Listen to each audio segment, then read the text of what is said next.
Huwag lang basta iprito, subukan naman natin ito. Tara!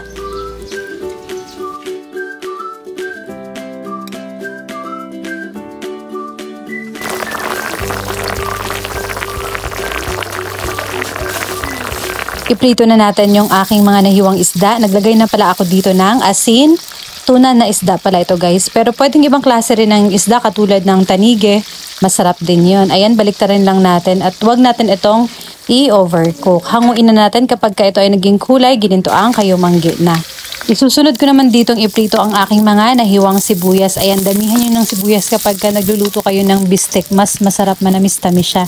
Sa pinagprituhan naman natin ng sibuyas, maglagay tayo dito ng toyo, lemon juice or calamansi juice. Naglagay ako dito ng paminta at oyster sauce. Pero pwede rin kayo dito maglagay ng iba pang pampalasa. Isang tasa naman ng tubig at pwede na natin ilagay yung ating mga napritong isda kanina. Ayan, at yung ating mga naprito din na sibuyas. Papakuluan lang din natin ito at eto na, luto na ang ating bistek na tuna. Tara, kain!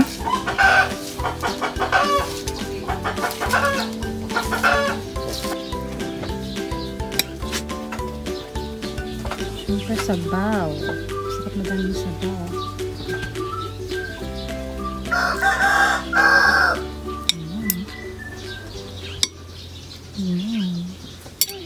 At unang subo, syempre,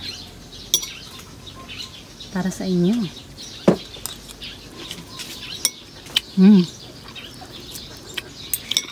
Sarap. Sarap.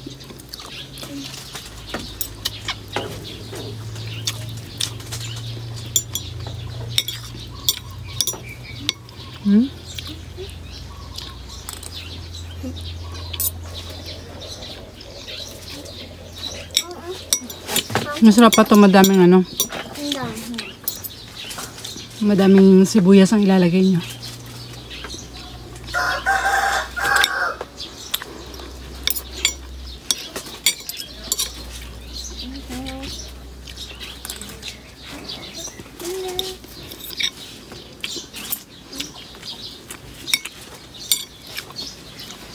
Sarap.